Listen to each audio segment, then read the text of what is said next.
Doctor Mohan Varghese, Iran America കരാർ യാഥാർത്ഥ്യമാകാതിരിക്കാൻ Israel അവസാന നിമിഷവും 18 അടവും പയറ്റിയുള്ളൂ. കഴിഞ്ഞ ദിവസം ലെബനൻ തലസ്ഥാനമായ ബെയ്റൂട്ടിന്റെ തെക്കൻ മേഖലയിലുള്ള ഹിസ്ബുല്ലയുടെ ആസ്ഥാനം വ്യോമാക്രമണത്തിൽ തകർത്തത് ഈ കരാർ യാഥാർത്ഥ്യമാകുന്നതിന്റെ തൊട്ടടുത്ത് വെച്ചാണ്. ഇതിനെ ശക്തമായി ട്രംപ് അപലപിക്കുകയും ചെയ്തു. സാർ തന്നെ കഴിഞ്ഞ ദിവസം ചെയ്ത വീഡിയോയിൽ പറഞ്ഞു, കരാർ അമേരിക്കയും ഇറാനും തമ്മിലാണ്, ഇസ്രയേൽ ഇതിന്റെ ഭാഗമല്ല. അപ്പോൾ ഈ കരാർ യാഥാർത്ഥ്യമായാലും സമാധാനം എന്നത് ഇസ്രയേലിന്റെ കയ്യിലല്ലേ? അന്തിമമായ സമാധാനത്തിന്റെ കടിഞ്ഞാൺ ആരുടെ കരങ്ങളിൽ?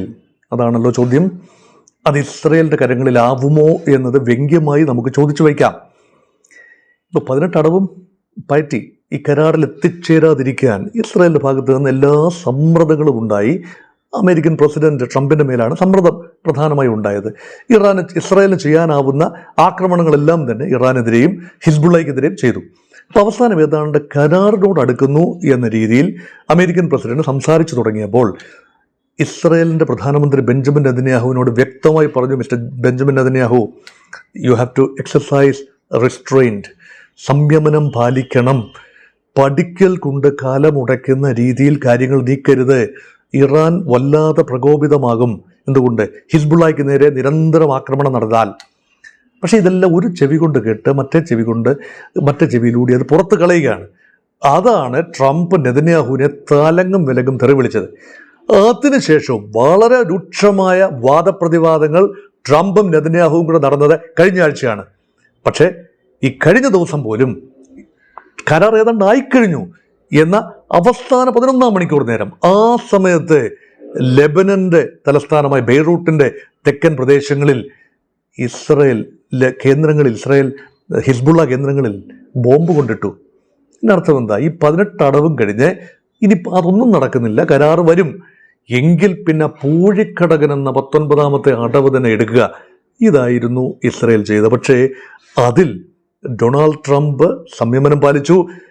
ഇസ്രായേലോട് പറഞ്ഞു ഇത് നടക്കില്ല. ഇറാനോട് പറഞ്ഞു ഇത് തൻ്റെ അറിവോടുകൂടിയല്ല, തൻ്റെ സമ്മതത്തോടു കൂടിയല്ല, നിങ്ങൾ എന്നെ വിശ്വസിക്കണം. ഇറാനും സംയമനം പാലിച്ചു. ഇസ്രായേലിന് നേരെ കഴിഞ്ഞ ആഴ്ച നടന്ന ആക്രമണം വീണ്ടും പുനരാരംഭിക്കും എന്ന് ലോകം തോന്നി. പക്ഷേ ഇറാൻ അവിടെ സംയമനം പാലിച്ചു. ഇറാൻ വെടിനിർത്തിയത് തന്നെയാണ്. അതുകൊണ്ട് ആ രീതിയിൽ കൈവിട്ട് പോകാമായിരുന്ന, കഴിഞ്ഞ 24 മണിക്കൂറിനുള്ളിൽ കൈവിട്ട് പോകാമായിരുന്ന ഒരു അന്തരീക്ഷം, ഒരു സിറ്റുവേഷൻ തിരിച്ചു പിടിക്കാൻ അമേരിക്കയ്ക്കും ട്രംപിനും ഇറാനും കഴിഞ്ഞു. അവിടെ ഇസ്രയേലിനെ നോക്കി നിൽക്കാമെന്ന് മാത്രം. ഈ കരാർ ഒപ്പിടുന്നത്, ജനീവയിൽ വെച്ച് കരാർ ഒപ്പിടുന്നത് തങ്ങളുടെ സാന്നിധ്യത്തിൽ അല്ല. Israel is not a party to the contract. അത് ഞാൻ നേരത്തെയും പറഞ്ഞതാണ്, അതാണ് സത്യം.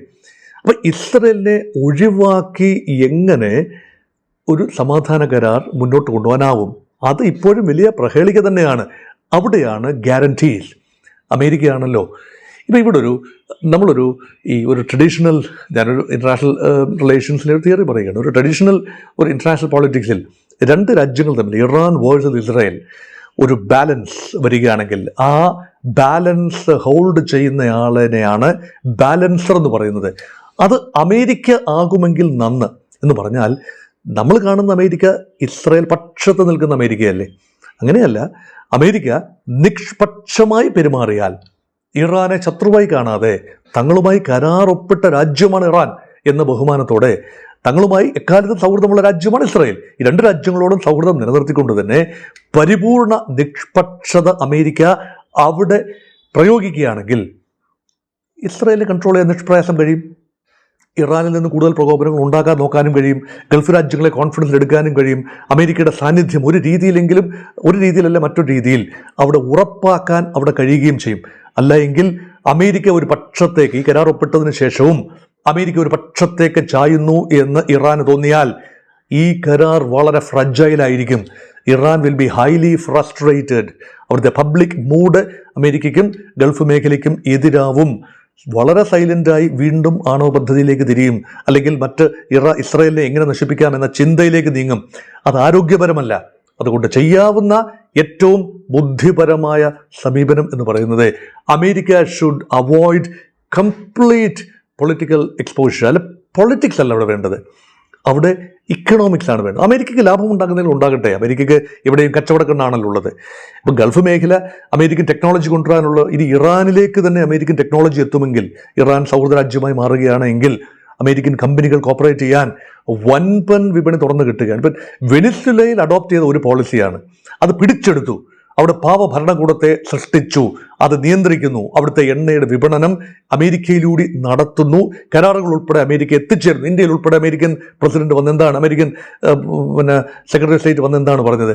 വെനിസ്വേലയിൽ നിന്നുള്ള എണ്ണ നിങ്ങൾ വാങ്ങണമെന്നല്ലേ പറഞ്ഞു വെച്ചത്?